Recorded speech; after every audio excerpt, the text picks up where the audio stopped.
The open source world, including Mozilla, came to say, like, we need an alternative, and we need an alternative that lets people configure things, change things. That was the spirit of open. And we still stand for those things today. We were founded as a nonprofit foundation because we believe that those open source assets need to be there as public assets. But we've grown. We continue to make Firefox. We've built a commercial business or a social enterprise around Firefox. But we've also moved into whole areas of advocacy, really advocating for privacy and trustworthy AI, and increasingly are moving into how we take the values that were behind Firefox and bring them into the AI era. AI might be the most important new computer technology ever. It's storming every industry, and literally billions of dollars are being invested. So buckle up. The problem is that AI needs a lot of speed and processing power. So, how do you compete without costs spiraling out of control? It's time to upgrade to the next generation of the cloud, Oracle Cloud Infrastructure, or OCI. OCI is a single platform for your infrastructure, database, application development, and AI needs. OCI has 4 to 8 times the bandwidth of other clouds, offers one consistent price instead of variable regional pricing, and of course, nobody does data better than Oracle. So now you can train your AI models at twice the speed and less than half the cost of other clouds. If you want to do more and spend less, like Uber, 8x8, and Databricks Mosaic, take a free test drive of OCI at oracle.com/eye on AI. That's EYEONAI, all run together. Oracle.com/eye on AI. That's oracle.com/eye on AI. Well, hi, Greg. I'm Mark Surman. I am the president of Mozilla. And my focus at Mozilla really is how do we show up for the era of AI in the way that we did in the web era, which is really to make the internet, the digital world, something that is open and accessible to everybody. And I have spent my whole career, even though I only came to Mozilla partway through, and I'm not one of the founders, really kind of working in this weird intersection between how do you balance the interests of society and the interests of private players that are making tech, or earlier on in my career, any kind of communication. I actually started out, as a punk rock kid working in public access TV. And my whole idea was, like, in the era of commercial television, you need an alternative. And the web came along. I'm like, oh, there's a place where everybody could have a voice. And so that kind of desire for everybody to be able to use technology or use communication for their own purposes really drove me into the early internet. And I've done a lot of different things. So I ran an activist internet service provider, which sounds like a funny thing, like providing web hosting and email accounts to people like Greenpeace and Amnesty International back in the early days of the internet. And then did a lot of open source work, through the late 90s, and eventually wound my way to Mozilla. Yeah, and for people who are not familiar with Mozilla, give the origin story and how the organization is developed. Well, Mozilla people mostly know for Firefox, and Excuse me. Mozilla mostly people know for Firefox. I'll keep saying it in a way you aren't sneezing, so you Yeah, can hear it. no, that's okay. We're recording on different streams, so that Oh, are won't. we? Okay. Yeah. Mozilla people mostly know for Firefox, which is the open source web browser that launched in 2003, really at a time where Microsoft dominated everything. It didn't just dominate the browser market, but it did have 98% market share. But the server room with Windows NT, and it owned the database world. I mean, really, the whole stack was Microsoft. And the open source world, including Mozilla, came to say, like, we need an alternative, and we need an alternative that lets people configure things, change things. That was the spirit of open. And we still stand for those things today. We were founded as a nonprofit foundation because we believe that those open source assets need to be there as public assets. But we've grown. We continue to make Firefox. We've built a commercial business or a social enterprise around Firefox. But we've also moved into whole areas of advocacy, really advocating for privacy and trustworthy AI. and increasingly are moving into how we take the values that were behind Firefox and bring them into the AI era. So we've set up an AI company called Mozilla AI. We'll talk more about what it's thinking about doing right now, really hoping that open source can win in the AI era, and an investment arm focused on investing in other responsible tech companies called Mozilla Ventures. And the when you talk about moving, yeah, talk about Mozilla AI. I mean, how does that fit with the original mission? Well, if you think about the original mission and what's in the Mozilla Manifesto, which is worth going back and reading, and it is about this idea of an internet open and accessible to all. It's about things like privacy, security, open source, inclusion. How that played out in Firefox was we created an open source browser that then web developers could use to create stuff with JavaScript and all of the whole web stack, which really you couldn't do on Internet Explorer. And that was about opening things up for anybody to try anything on the web. Like if you think back to late 90s, early 2000s, it's pre-Facebook, pre-Gmail, mail, pre-Twitter, pre like lots of things we assume today, pre-Google Docs, all the stuff that we actually do everyday business in a web browser wasn't possible before. And what Mozilla was about was like opening it up to everybody, letting everybody build a business on top of the internet on their own terms. And actually, there's a Harvard study that talks about open source has created almost $9 trillion in value in terms of its being raw material for people to build businesses on top of.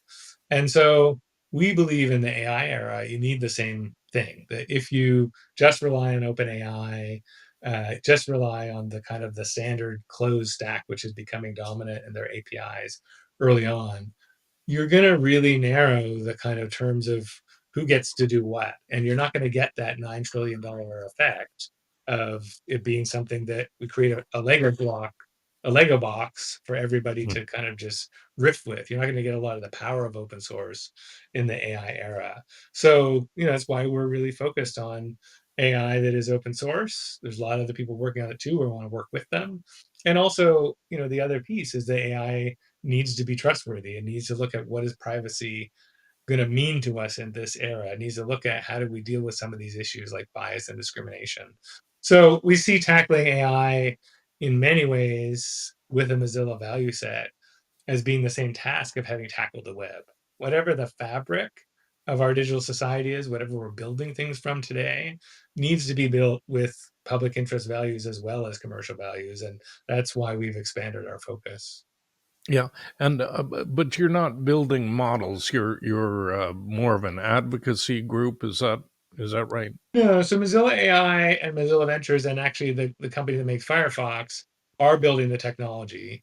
Not models per se, so I'll get to that specifically, but just to kind of give you some of the history and to break it out and um, so people understand concretely what we're doing.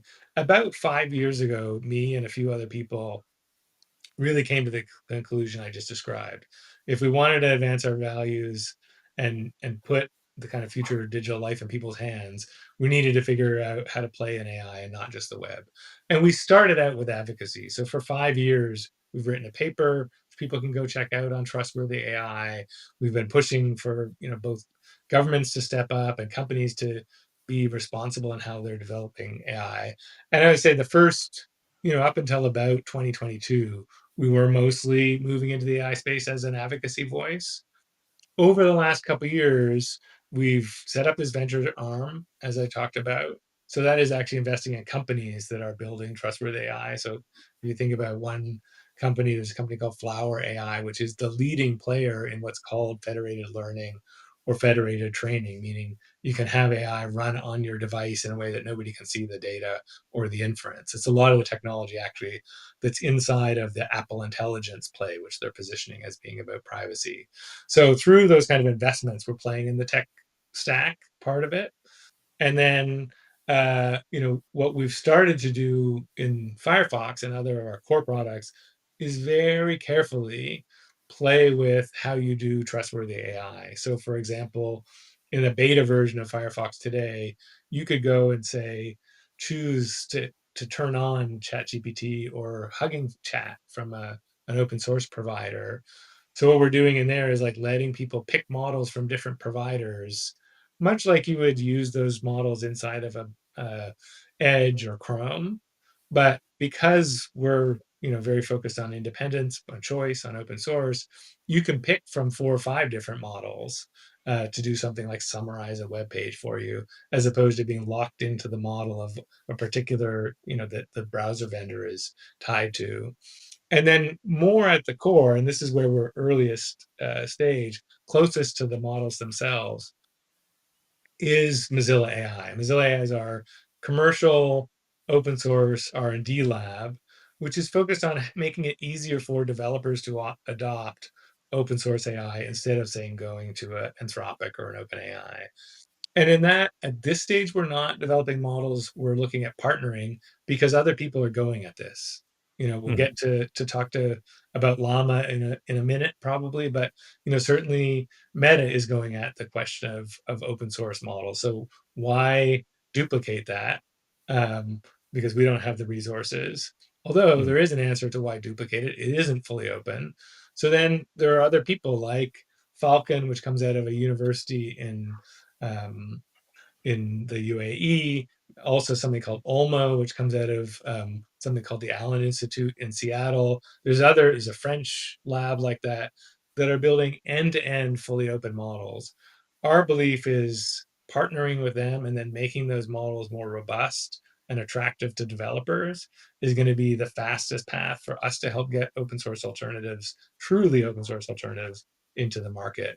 So we're playing across a whole breadth of investing in people who are building the tech, playing with it or rolling it out cautiously in Firefox, and then working very closely with people developing the models to bring them to developers and make them more performant. Yeah.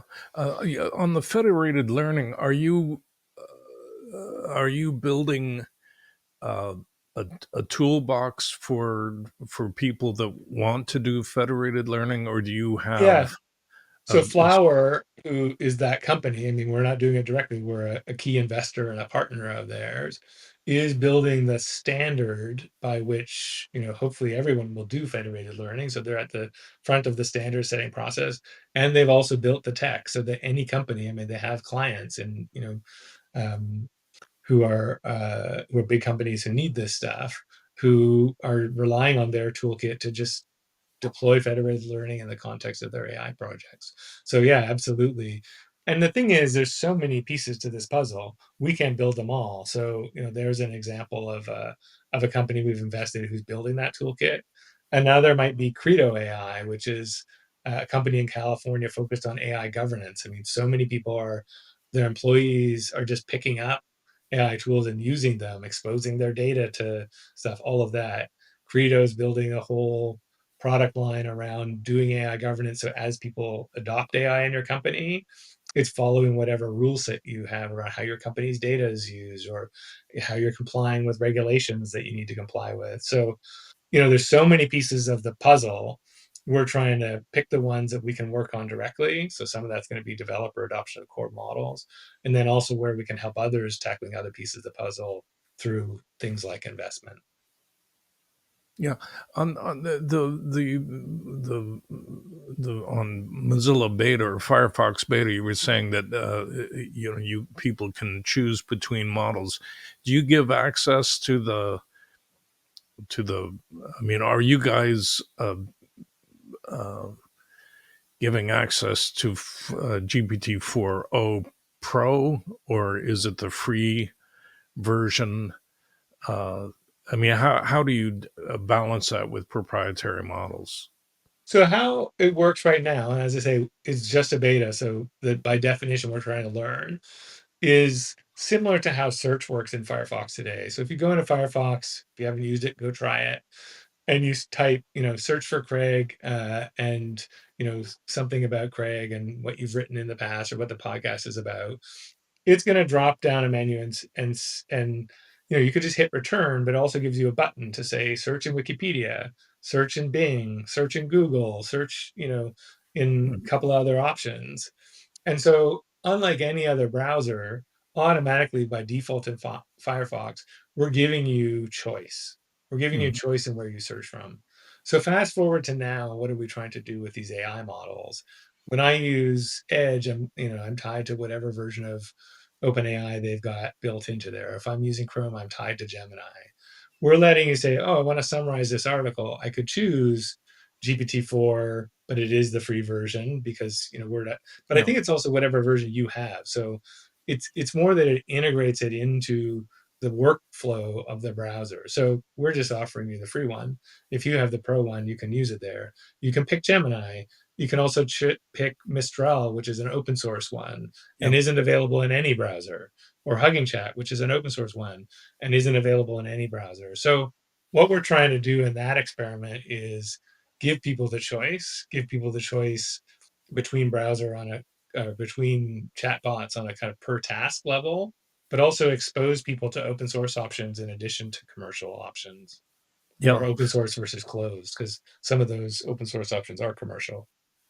Yeah. That's fascinating because increasingly uh, systems or even individuals, I use all these models, but I don't rely on one. I go back and forth, and I have the output from one I give to another, have it critique it, and go do that.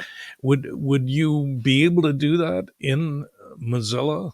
Uh, So that's exactly the direction we're headed. So trying to not only, obviously you can just do that yourself and cut and paste, try to build that fluid ability to move between models in an integrated way into the browser. And again, it's early days, but the thing that you're talking about, your use case, I think is a perfect use case for the kind of thing that, something like Firefox, which isn't tied to a particular model and a particular business strategy. You'd be able to do that in Firefox. yeah, that's fascinating. And with the advent of agents, presumably you could build an agent that does that for the user, that will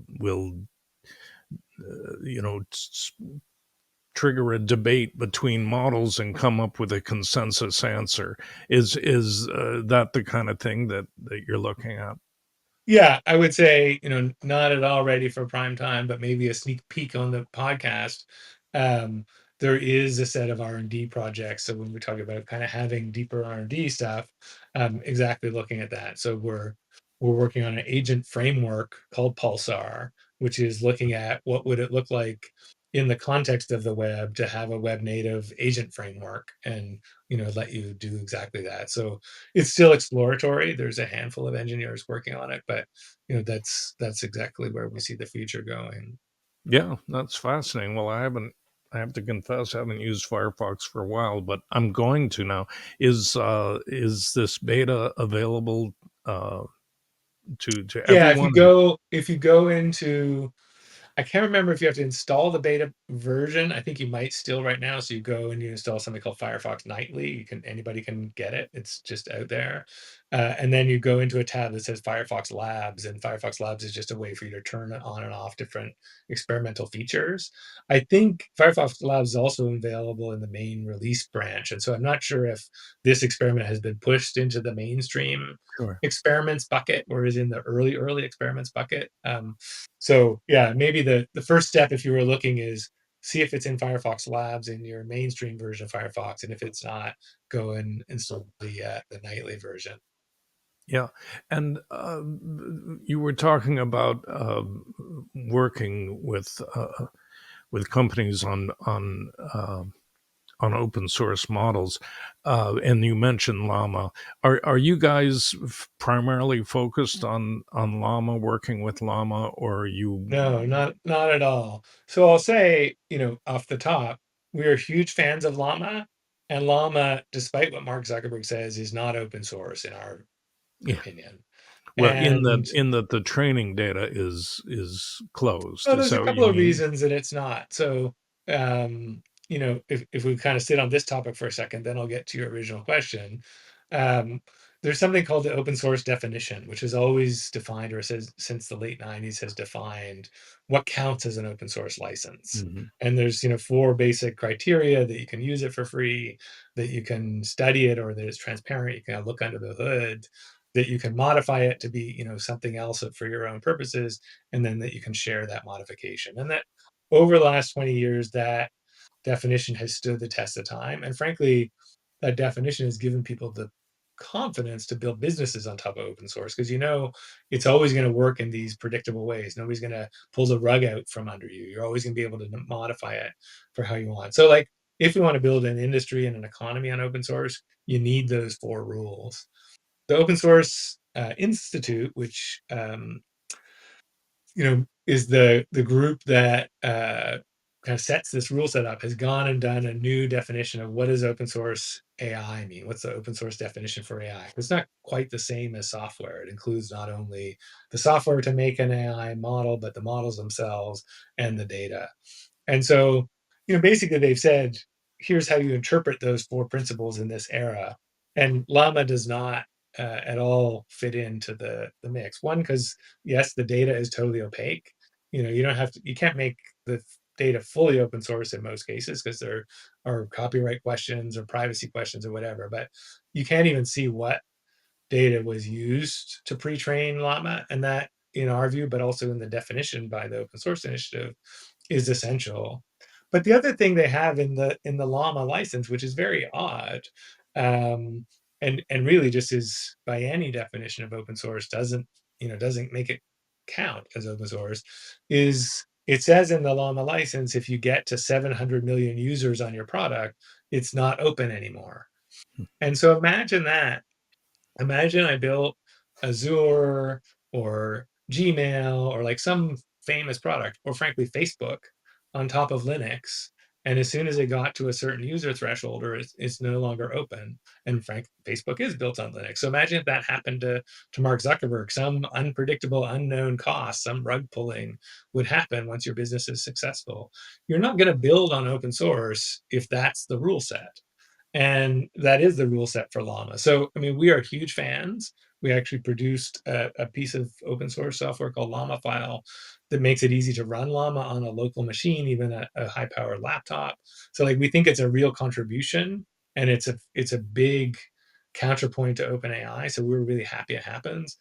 We wish they would make it fully open source, but they haven't. And so it is where we work with a lot of these other labs, like the Allen Institute, which are doing stuff that is fully open, from the data set all the way up, to the model parameters. Um, and often those are nonprofit labs, just like the Linux Foundation makes Linux, or the Mozilla Foundation makes Firefox. Sometimes you want these core assets, even if they're very commercially valuable and used by industry, to be held by some steward who is not, trying to back the Right. interests of a particular company. Yeah. And the Allen Institute is being transparent about the training data. Yeah, they've got a fully open training data set called DOLMA that feeds into OLMO, the model. So you can totally see what that is. You could use it to go and train the model differently, because the software is also open. They're still on the heels of somebody like Llama, but actually, their most recent smaller models actually have a lot of performance gains, and are really useful in cases where you've got a particular use case in mind, that you don't need the most powerful model, but you need full transparency. And we think that's going to be a pretty meaningful market. And ultimately, that'll grow into something that can be a real competitor to both the closed models, and the semi-open models, let's call them. Yeah. And what about Mistral? Is that a truly open source? Mistral is I'm not they've changed it since they came out, so I'm not fully tracking it. They have some stuff that is more open source, and then some stuff that they're really kind of keeping for themselves. We haven't kind of talked with them, and we're not the open source initiative. So, the open source initiative, as they develop this open source AI definition, will kind of test all of the different licenses against things. So I don't know if they've looked at Mistral, but Mhm. definitely Mistral is a mix of open source and closed approaches. We really like them. I think they're also an important player. They're one of the players who is plugged into this Firefox experiment. You can get the Mistral chatbot there. Yeah. Um, the larger question, I mean, regardless of whether um, LLaMA is truly open source or not, at what point do you think Meta is going to run out of runway on its spending to keep up with OpenAI in I particular? don't think they will. I mean, they're not talking this way, and maybe they don't even think this way. I think the bigger threat is that some public AI models would come up and compete with Llama and replace it as the industry standard. I mean, their bet, which I totally believe it's their bet. I just think it only works if they were fully open, and they're not, is to be the industry standard in what is the kind of open AI, that open source AI that people build on, in the way that Linux is the industry standard for what people build on, operating system that they run their servers on. So why does Meta, why does Amazon, why does Google, why does IBM contribute to Linux, which they all do? Why is Linux able to run the whole internet, based on contributions from companies? It's because companies put resources in because it lowers their own operating costs, and they don't compete in the operating system market. So Zuckerberg is playing the same game with this. I'm not going to compete in the chatbot market primarily. I'm going to add it as a feature to WhatsApp, to Facebook, to whatever.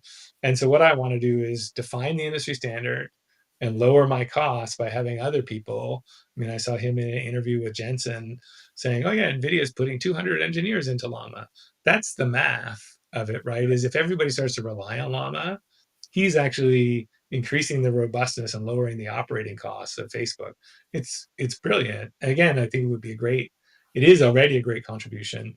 It For it really to be the industry standard, I think they need to be fully open.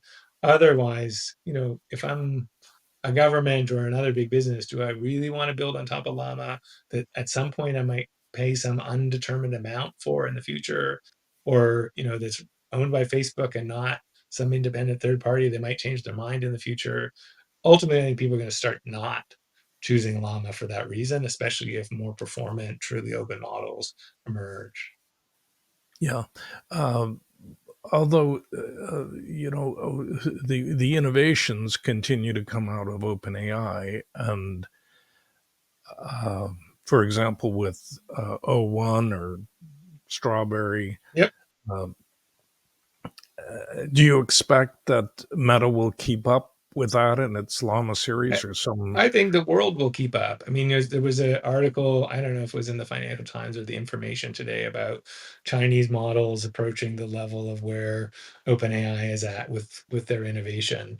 I think you're going to see a race on this stuff, but I don't think it's going to be a definitive race where somebody gets to the end and then everybody falls over.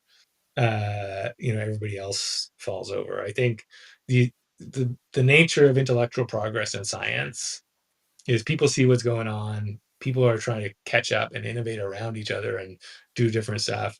The big two innovations of OpenAI were they took all this open science and like put it in a black box and hid it. Right? They took the transformer paper and they started working on it for a bunch of years, and they stopped participating in the open research community. Other people continued to innovate outside of them. And Sam Altman is a brilliant product guy, right? I mean, he's been a part of the whole sort of product thinking of Silicon Valley through Y Combinator and so many other things. So you have them, they've locked up their innovation engine and not shared, and they've done great product work on top of it. But the rest of the world, or not the rest of the world, of course, but many people are still in the open innovation, open science space and AI. Collectively, I ultimately believe, maybe I'm a Pollyanna, but history bears this out. Collectively, those people will innovate as fast and actually eventually out innovate OpenAI. Yeah, that's the debate, though. Yeah, yeah. The So I know Yeah, what side of the debate I'm on. I also know where I'm placing my bets. I mean, lots of other people are betting the other direction, and history will tell. But I think yeah, we're early in this, right? If you think about yeah, the cycles of history, we're talking about 5, 10, 20 years before we really know the answer to this yeah, question. yeah, and certainly Linux or Unix thrived, and an entire ecosystem developed around that. Uh, but Exactly, on and I think look at who are the companies who are left in the Unix business, right? They're Red Hat and Canonical Right, and those how many people are still running Sun OS or Sun hardware doesn't exist anymore, right? And how many people are running Windows NT, which, was Microsoft still trying to compete against Unix. It was actually the Unix, which was Linux, that everybody used because everybody contributed to it, that became the dominant standard. And so I think we'll see, is there a Firefox of the AI era? Is there a Linux of the AI era? What is that thing, and does it win out?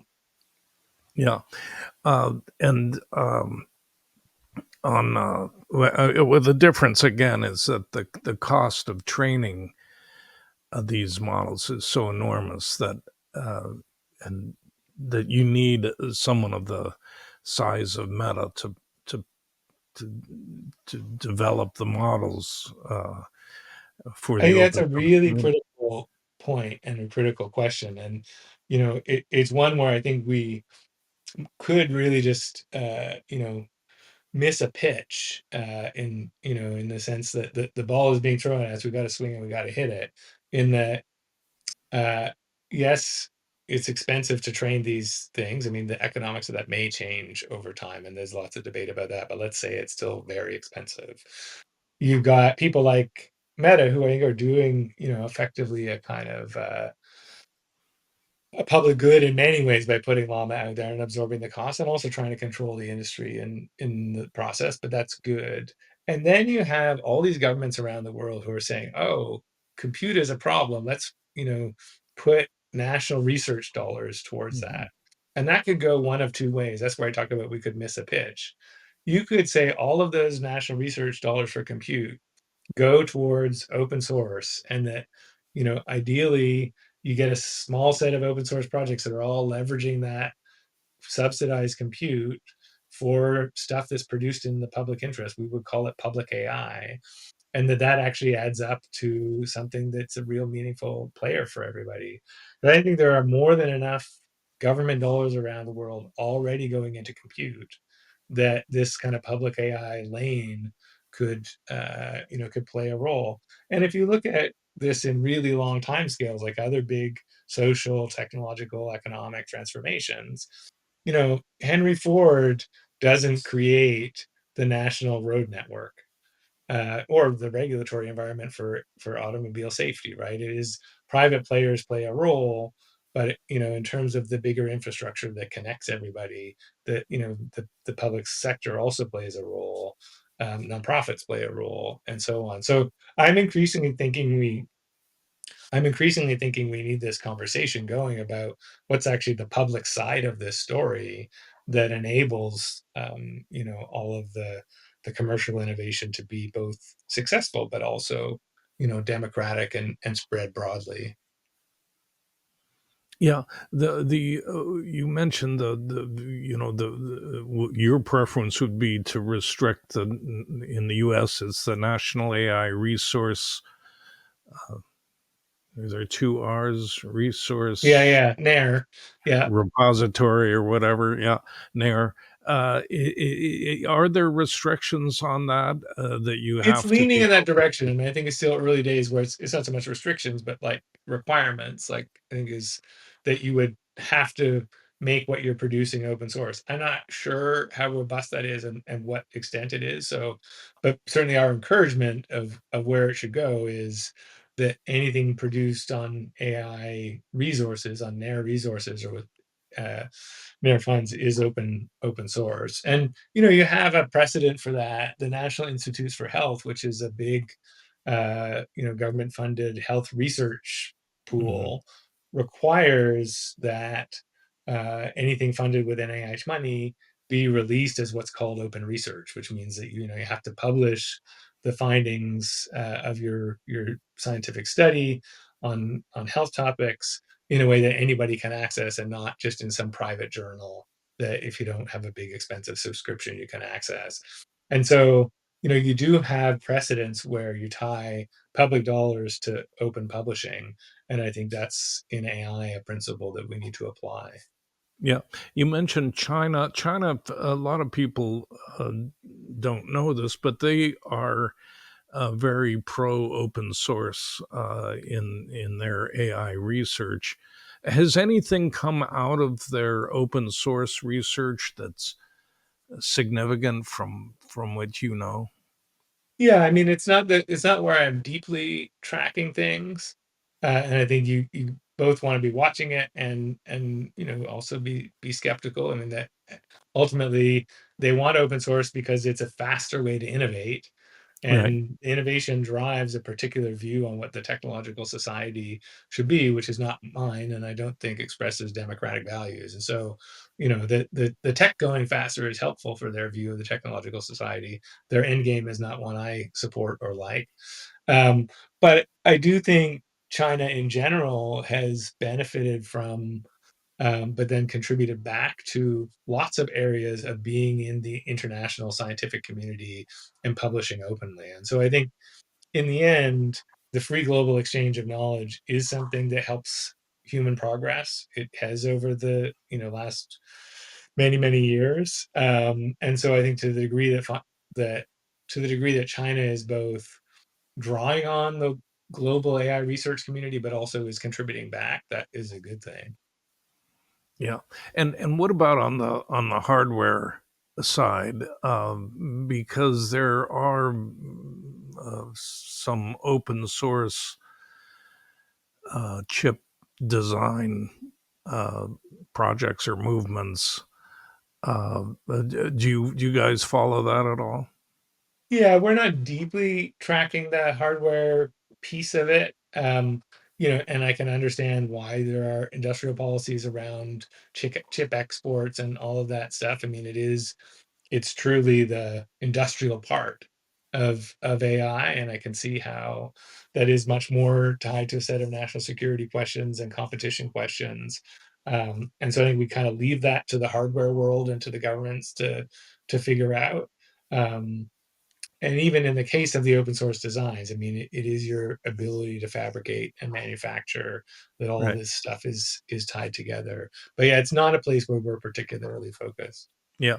I asked because I was at a conference a week or two ago and had a conversation with a guy named Chris Miller out of the Fletcher School, who wrote a book called Chip War. And in that conversation, his view was that uh, China's effectively shut out of the AI race, and that's I mentioned because you referenced this new model that's approaching OpenAI level, and but they're not going to be able to keep up with that kind of research if they don't have the sub 5 nanometer chips that are going to be coming on stream. I mean, do you have any I think thoughts about that? I think we'll see, right? Like I don't I'm not convinced that you can keep genies in bottles in the way that um in the way that maybe we did with other things that were much more physically based. And maybe this one is very physically based. I mean, certainly chips are very physically based. So this might be the case. But I do think that people catch up and find ways to catch up on innovation. So there may be some short-term advantage that comes with really trying to control how chips flow. I don't know that it's sustainable. I don't know that things still work that way. Um, I think that's a logic from another time. Yeah, interesting. I mean, I've thought a lot about it because, uh, yeah, but that chip architecture or chip manufacturing is really the choke point, and Yeah. the U.S. has control of that right now, and they don't need to have control of it for uh, forever. But Well, I think that's the question: is do you need it forever? Like, and how long will it take to catch up? I mean, I think history is long, and yeah, I think the other thing is you see economically, where was China in the 50s, yeah, and sure, where are they now? They play a long game. So I don't know. I think ultimately, and again, maybe you see me as a Pollyanna, the bigger play on the geopolitics of this and the macroeconomics of this are building the alliance with democratic countries to go fast and create value. Like, I think offense more than defense is what matters here. And the real risk with things like tariffs and trade barriers is you disconnect from your allies in the process. And I think you really need to look at continuing to be a globally focused economic player in tech, trying to think you can kind of choose who you're going to draw the boundaries around and whatever in a technology which has just kind of emerged from the global era. I think it's a really tricky game. I'm not sure it can work. So I think looking at how does the US and the G7 and I'm Canadian, so I kind of put myself in that side of the bucket. The democratic side of society and the open economy side of the globe, how does that win in AI as opposed to worrying about trying to play defense? yeah. So where are you going at Mozilla then? You're focusing on Mozilla AI. Is that Well, I think if we the were main? successful in 5 years, people would know us as the leading global player in responsible tech. And, right now, I think people think of us as a web company or just as Firefox. We're trying to make a name for ourselves in AI. We're still very early in that. But the point of it in the long run is that you can run, we're a nonprofit who owns all of these businesses that we're running, that you can build a relevant player who can help shape the tech ecosystem that is both commercially successful and grounded in a set of values. And so we hope that 5 years from now there is a set of truly open end-to-end open source AI models that is the industry standard, and we played a role in making that possible. We hope that we're the place that developers turn if I want to build with whatever the technology of the day, which is going to include AI, it's going to include pieces of the web, in a way that is privacy respecting and trustworthy. And we hope that our relationship that we have with end users through Firefox today has evolved into something else that has those same qualities that people trust because we have a set of incentives to have their back. But maybe it looks more like agents or your Firefox persona that you move through the digital world with or whatever. So I hope that we can really be seen as the leading global responsible tech player that helps both consumers and developers and the overall ecosystem. Um, Yeah, the goal of that is not to be in control of everything because that's not the point, right? The point is we want choice, we want a diverse ecosystem in tech, and we want stuff that serves everybody's needs. yeah. We haven't talked about Web3, and I don't know that you guys are involved at all in developing that. Are you? We haven't gotten involved in Web3 in a big way, and I think not because we don't see some of the benefits of it at a deep kind of tech level. Like, ultimately, the idea that you have this kind of peer-to-peer technology that lets you do very encrypted stuff, that's interesting as a component of the tech stack. So there's a lot of innovation in the blockchain that we think is interesting and we keep an eye on and we use tiny little edges of. But I think that the blockchain technology has gotten so overtaken by a crypto agenda. That again, I'm not against their idea of being currencies this work this way, but it is really been a get rich quick scheme or driven by a set of people who want to be outside the reach of the state, that it is hard to really play in the blockchain without getting tied up in what I think are not the most socially productive or interesting sets of agendas. So we haven't gone there. Is there something we haven't talked about that you want to make a point of No, to I think listeners? I think we've gotten to the right stuff. We just think there needs to be a lot of players out there who are trying to bend where the tech industry is going in a different direction, and we're happy to see more of them emerging.